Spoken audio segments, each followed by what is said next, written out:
عن معاذ بن جبل قال كنت مع النبي صلی اللہ علیہ وسلم فی سفر۔ حضرت معاذ بن جبل رضی اللہ تعالیٰ عنہ فرماتے ہیں کہ میں ایک سفر میں حضور علیہ السلام کے ساتھ تھا۔ بزرگان دین نے لکھا کہ یہ غزوہ تبوک کا واقعہ ہے۔ تو کہتے ہیں کہ میں حضور علیہ السلام کے قریب ٹھہرا، چونکہ گرمی تھی تو گرمی میں صحابہ کرام رضی اللہ تعالیٰ عنہ میں ادھر ادھر درختوں کی اوٹ میں تھوڑے تھوڑے چند مل کر بیٹھے ہوئے تھے۔ حضرت معاذ بن جبل رضی اللہ تعالیٰ عنہ حضور علیہ السلام کے قریب تھے۔ فقلت، کہتے میں نے عرض کی، یا رسول اللہ اخبرنی بعمل یدخلنی الجنت، یا رسول اللہ مجھے کوئی ایسا عمل بتائیں جو مجھے جنت میں داخل کر دے۔ سبحان اللہ، موقع سے فائدہ اٹھایا، حضور علیہ السلام کا قرب نصیب ہے تو عرض کی کہ اس موقع سے فائدہ ہی اٹھا لیا جائے۔ پوچھا کہ جنت میں لے جانے والا جو عمل ہے مجھے وہ ارشاد فرما دیں۔ وَيُبَاعِدْنِي عَنِ النَّارِ، اور وہ مجھے جہنم سے دور کر دے، جہنم سے دور کریں اور جنت میں داخل کر دے، ایسا عمل بتا دیں۔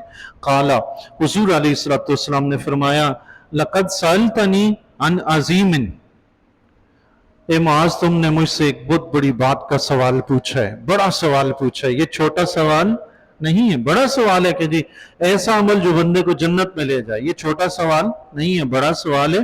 وَإِنَّهُ لَيَسِيرٌ عَلَى مَنْ يَسَّرَهُ اللَّهُ عَلَيْهِ، البتہ یہ اس کے لیے آسان ہے جس کے لیے اللہ تعالیٰ آسان کر دے۔ سبحان اللہ، سبحان۔ اس کلام کے دو مطلب بزرگان دین نے بیان فرمائے۔ ایک تو یہ کہ اب جنت میں لے جانے والا عمل ہے، اللہ کے سوا کون بتائے؟ تو حضور علیہ السلام نے فرمایا وہی بتائے گا جسے اللہ بتا دے۔ سبحان اللہ۔ اور دوسرا مطلب یہ بزرگان دین نے بیان فرمایا ہے کہ یہ جنت میں لے جانے والے اعمال ہیں، یہ ہیں تو بڑے مشکل، ان کا کرنا بڑا مشکل ہے، لیکن جسے اللہ کرنے کی توفیق دے دے اس کے لیے آسان ہو جاتا ہے۔ سبحان اللہ۔ یہی وجہ آپ دیکھیں، ہم جیسے حضرات، ہم سے 5 وقت کی نماز پڑھنی بڑی مشکل ہوتی ہے، لیکن گزشتہ بزرگان دین اولیاء کرام کے بارے میں آپ پڑھیں گے، سنیں گے، دن میں 500 رکعت نوافل، ساری رات عبادت، دن میں 1000 رکعت نوافل، سارے دن میں ایک قرآن پاک کی تلاوت، رات میں ایک قرآن کی تلاوت۔ تو وہ ایسے کیسے کر لیتے تھے؟ اللہ نے ان کے لیے آسان کر دیا تھا، اللہ نے ان کے لیے آسان کر دیا تھا۔ اب حضور علیہ السلام نے پہلے تو اس سوال کی اہمیت سے آگاہ فرمایا، اور پھر حضور علیہ السلام نے وہ اعمال بتائے جو بندے کو جنت میں لے جاتے ہیں۔ فرمایا تعبد اللہ ولا تشرک بہ شیئا، اللہ کی عبادت کرو، اللہ کو معبود جانو، اس کے ساتھ کسی کو شریک نہ ٹھہراؤ۔ یہاں تعبد اللہ سے مراد اللہ کی عبادت کرنے کے بجائے اللہ کو معبود ماننا ہے، دین اسلام قبول کرنا ہے، شرک کو چھوڑنا ہے، توحید کو اختیار کرنا ہے، چونکہ آگے الگ سے عبادت کا بھی ذکر آ رہا ہے۔ پھر آقا علیہ السلام نے تو یہ بنیادی چیز بتائی کہ شرک چھوڑو، اللہ کی توحید کو اختیار کرو، اس کو معبود جانو، وحدہ لا شریک مانو۔ وَتُقِيمُ الصَّلَاةَ، اور نماز ادا کرو، نماز ادا کرو، وَتُؤْتِيَ الزَّكَاةَ، اور زکوٰۃ ادا کرو، وَتَصُومُ رَمَضَانَ، اور رمضان کے روزے رکھو، وَتَحُجَّ الْبَيْتَ، اور بیت اللہ کا حج کرو۔ سبحان اللہ۔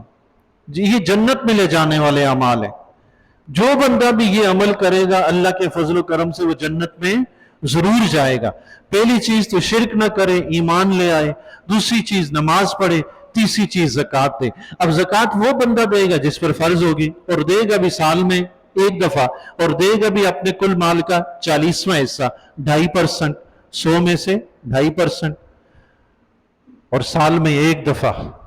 پھر اگلی چیز رمضان کے روزے، وہ سال میں ایک مہینہ آتے ہیں، تو اللہ کے فضل و کرم سے ہر مسلمان رکھ ہی لیتا ہے، وہ بھی بالغ پر فرض ہے، نابالغ پر نہیں۔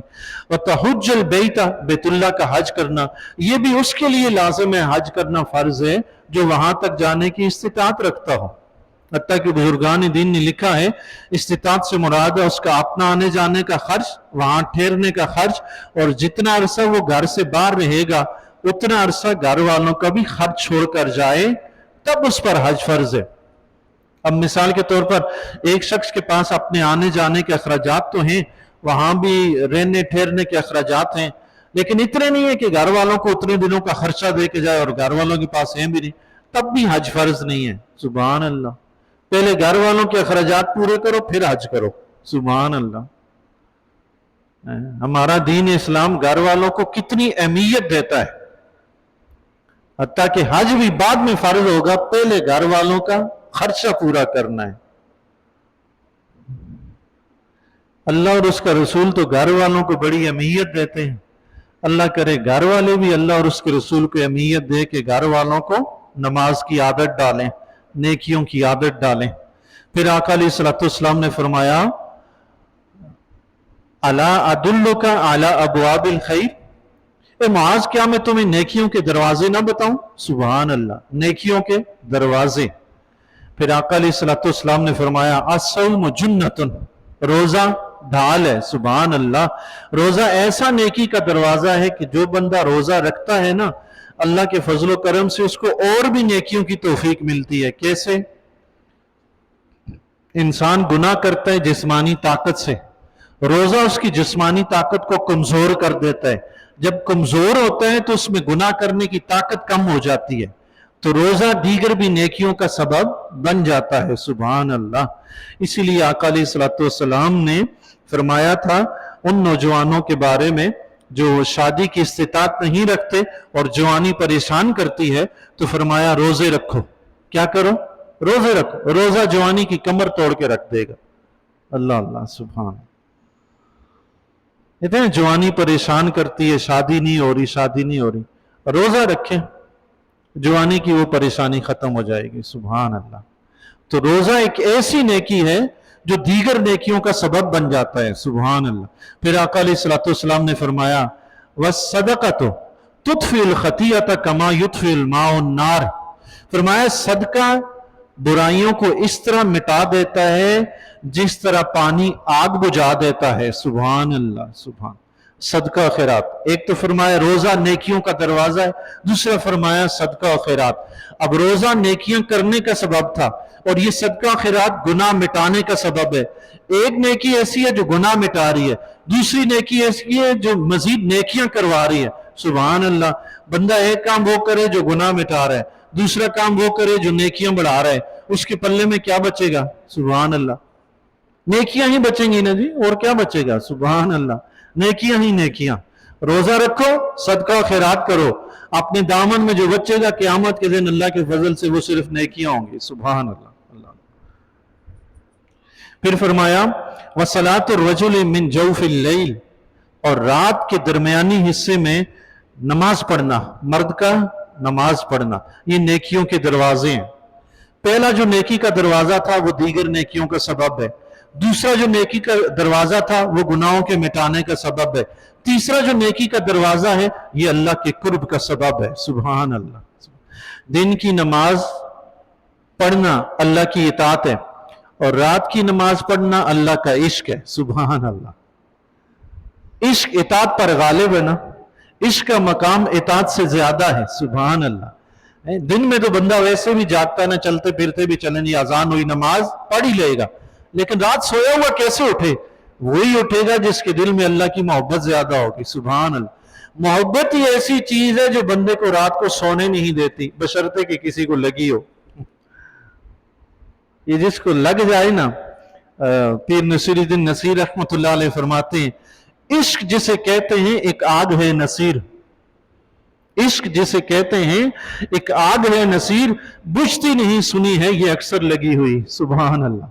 फरमाया ये इश्क की आग जिसको लग जाती है ना फिर बुझती नहीं, ये बढ़ती ही रहती है। सुभान अल्लाह। तो ये रात का जो उठना है ना, ये वही बंदा उठ सकता है जिसके दिल में अल्लाह की मोहब्बत ज्यादा होती, हर बंदा नहीं उठ सकता।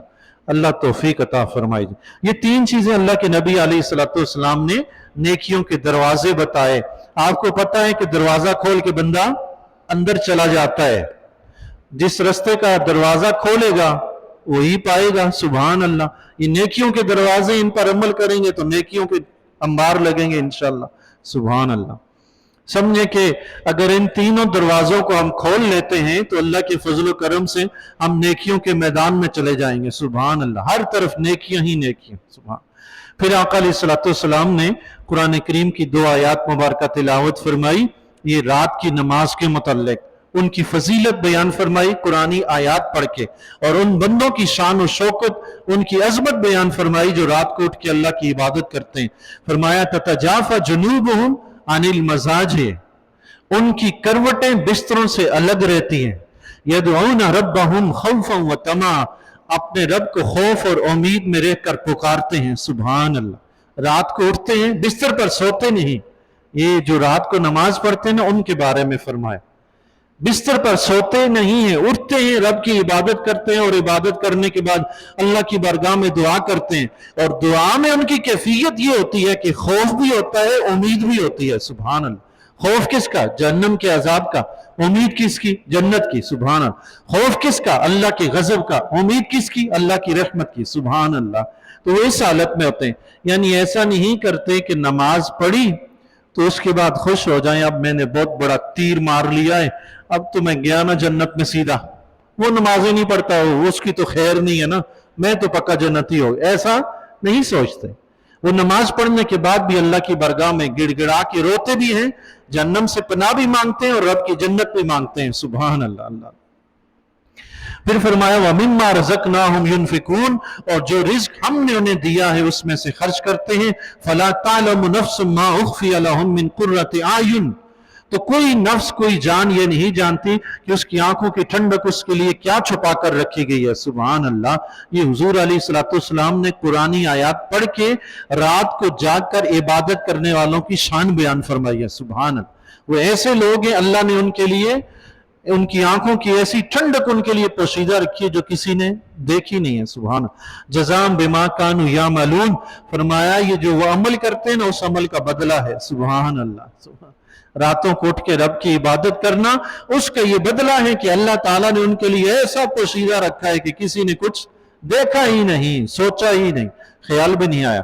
फिर आका अलैहिस्सलाम ने फरमाया हजरत मुआज बिन जबल रदी अल्लाह तआला से, अला अदुल्लुका बिरासिल अम्र कुल्लिही, हुजूर अलैहिस्सलाम ने फरमाया, ए मुआज, क्या मैं तुम्हें हर मामले का, हर काम का सर न बता दूं, बुनियाद न बता दूं? व उमूद ही, और उसके सुतून न बता दूं? व ज़िरवत सनाम ही, और उसकी कुहान की बुलंदी न बता दूं? सुभान अल्लाह। यानी कि हुजूर अलैहिस्सलाम ने दीन को एक ऊंट से तशबीह दी जिसकी कुहान भी है, सर भी है, पांव भी हैं। कुल तो बला या रसूल अल्लाह। हजरत मुआज बिन जबल रदी अल्लाह तआला फरमाते हैं, मैंने अर्ज की, क्यों नहीं या रसूल अल्लाह, जरूर बताइए, हर मामले की बुनियाद क्या है, उसका सर क्या है? आका अलैहिस्सलाम ने फरमाया, रासुल अम्र अल इस्लाम, फरमाया हर मामले का सर इस्लाम है, हर चीज की बुनियाद इस्लाम है। सुभान। कोई भी मामला हो उसको इस्लाम के मुताबिक हल करें, उसको इस्लाम के अंदर तलाश करें। वह अमूदहु अस्सलात, और इस इस्लाम के जो सुतून है ना, फरमाया नमाज है। नमाज, सुतून से किसी इमारत को तक़वियत मिलती है। कोई इमारत है ना, उसकी बुनियाद सुतूनों पर कायम होती, सुतून हटा दें तो इमारत कमजोर हो जाती है, गिर जाती है। फरमाया दीन की सुतून नमाज है। सुभान अल्लाह। वैसे आप देख लें दुनिया में जी, माज अल्लाह, अगर मुसलमान नमाजें न पढ़ते हों, मस्जिद में अजानें न होती हों, तो बाकी ऐसा कौन सा अमल है जो फर्क बयान कर दे कि ये मुसलमान है, ये काफिर है? कोई अमल आपको नजर आता? कुछ भी नहीं है। एक नमाज ये जो बताती है कि हाँ ये मुसलमान जा रहे हैं जो नमाज पढ़ रहे हैं, वरना बंदे का तो पहचानना ही मुश्किल हो जाता है। यकीन जाने कभी कभी रास्ते में जाते हुए कोई सामने से आ जाए तो कभी कभार ऐसा हो जाता है, बंदा परेशान हो जाता है कि इसको सलाम करूं या नहीं, मुसलमान है या ईसाई है, पता नहीं क्या है, पता ही नहीं चलता, मुश्किल हो जाता है पहचानना। तो नमाज मुसलमान की पहचान है, दीन का सुतून है। यानी जो मुसलमान नमाज का पाबंद है, अल्लाह के फजलो करम से उसके दीन की इमारत जो है वो मजबूत है। सुभान अल्लाह। उसकी दीन की इमारत मजबूत है। वज़िरवत सनामी ही अल जिहाद। सुभान अल्लाह। फरमाया उसकी कुहान की बुलंदी जिहाद है, ऊंट में सबसे बुलंद उसकी कुहान है ना ऊपर, और उस तक पहुंचना भी इतना आसान नहीं, मुश्किल है।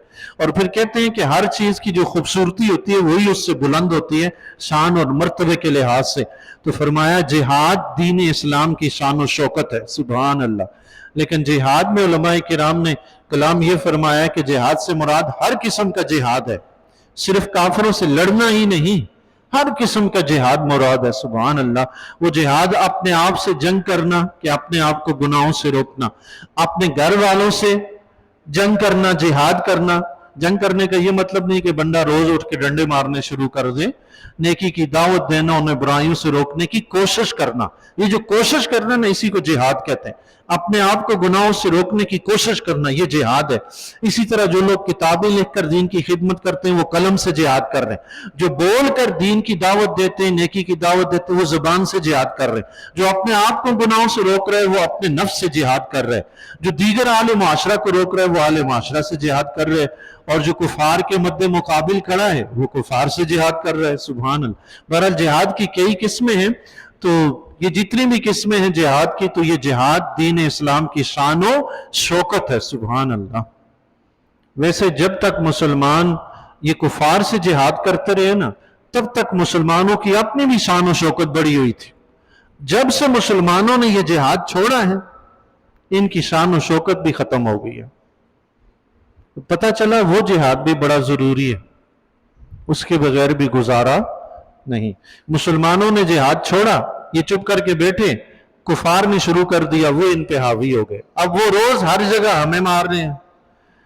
ऐसी कौन सी जगह जो बच्ची है जहां काफिर हमें नुकसान न पहुंचा रहे हो, वो किसी न किसी तरह से वो लगे हुए हैं। हम चुप करके बैठ गए कि हमने दुनिया फतह कर ली है, अल्लाह अल्लाह।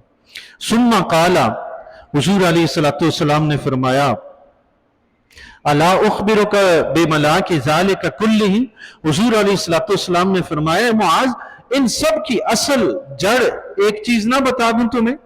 कुल्तु बला या नबी अल्लाह, हजरत मुआज बिन जबल रज़ियल्लाहु ताला अन्हु ने अर्ज़ की, क्यों नहीं या रसूलल्लाह, जरूर बताइए। फ़ाख़ज़ बिलिसानिही, आका अलैहिस्सलाम ने अपनी ज़बान मुबारक पकड़ ली। फ़क़ाल कुफ़्फ़ अलैका हाज़ा, हुजूर अलैहिस्सलाम ने फरमाया, ए मुआज इसको रोक लो, इसको रोक लो। हर नेकी की बुनियाद, हर बुराई की जड़ इधर ही है, यही है। फरमाया इसको रोक लो। फ़क़ुल्तु या नबी अल्लाह व इन्ना लमुआख़ज़ून बिमा नतकल्लमु बिही, अर्ज़ की या रसूल अल्लाह, क्या जो कुछ हम गुफ्तगू करते हैं उस पर भी हमारा मुआख़ज़ा होगा, पकड़ होगी हमारी? फ़क़ाला, हुज़ूर अलैहिस्सलाम ने फरमाया, साकिलत का उम्मुका या मुआज़, ए मुआज़ तुझे तेरी माँ रोए। साकुलत का उम्मुका, ये अरब का मुहावरा है। हमारे यहाँ तो अजीब गरीब किस्म के मुहावरे होते हैं कि वो घर वाले कभी कहते हैं ओ तू मर जाए, ओ तू ऐसा हो जाए, ओ तू वैसा हो जाए, ये हो जाए, वो हो जाए, ऐसे ही बोलते रहते हैं। तो अरब में ये मुहावरा था, मोहब्बत प्यार में भी बोल देते थे। हज़रत मुआज़ बिन जबल रज़ियल्लाहु ताला अन्हु को हुज़ूर अलैहिस्सलाम ने फरमाया, मुआज़ तुझे तेरी माँ रोए। वहल यकुब्बुन नासु फिन्नारि अला वुजूहिहिम औ अला मनाखिरिहिम इल्ला खसाइदु अलसिनतिहिम, ए मुआज़ जो लोग चेहरों के बल या पेशानियों के बल जहन्नम में जाएंगे वो इस जबान के गुनाहों की वजह से जाएंगे। हाथ का गुनाह जुल्म सितम होगा, किसी का हक मारेंगे। पांव का गुनाह किसी गुनाह की तरफ चल के जाएंगे। आंखों का गुनाह कुछ बुरा देखेंगे। कानों का गुनाह कुछ बुरा सुनेंगे। जबान का गुनाह ऐसा है कि बंदे को दीन से ही खारिज कर देता है। जबान ही है ना कुफर बकती है। जबान ही कलमा तैयबा पढ़ के इकरार करती है तो बंदा ईमान में दाखिल होता है। जबान ही कुफर बकती है तो दायरा ईमान से निकल जाता है। तो जबान तो ऐसी चीज है, बंदे को या मुसलमान बनाती है या काफिर। इसलिए आका अलैहिस्सलाम ने फरमाया इसकी बहुत ज्यादा हिफाजत करो, इससे बहुत ज्यादा गुनाह सरजद होते हैं। तो जो बंदा जितना जबान को रोक कर रखेगा ना, जितना बोलने से परहेज करेगा, तो उतना अल्लाह के फजल करम से गुनाहों से भी महफूज रहेगा। अल्लाह से दुआ है जी अल्लाह तबारक व तआला हमें अपनी ज़बानों को काबू में रखने की तौफीक अता फरमाए। बुजुर्गान दीन फरमाते हैं, हमारे बुजुर्गान दीन फरमाते हैं, अल्लाह ताला ने देखने के लिए दो आंखें दी, सुनने के लिए दो कान दिए, पकड़ने के लिए दो हाथ दिए, चलने के लिए दो टांगे दी, लेकिन बोलने के लिए ज़बान एक दी, वो भी दांतों के अंदर, फिर उनके ऊपर होंठों का पर्दा, اس پردے کے اندر اس ایک زبان کو چھپا کر رکھا ہے، دی بھی ایک اور چھپا کر دی، فرمایا اس لیے تاکہ بندہ کم بولے، سبحان اللہ، باقی اعضاء دو ہیں، زبان ایک ہے، اس لیے کہ کم بولے، یعنی دیگر اعضاء سے جتنے اعمال سرزد ہوتے ہیں نا، اس کے مقابلے میں زبان سے آدھے ہوں۔ اللہ سے دعا ہے جی اللہ تعالی ہمیں اسے قابو کرنے کی توفیق عطا فرمائے۔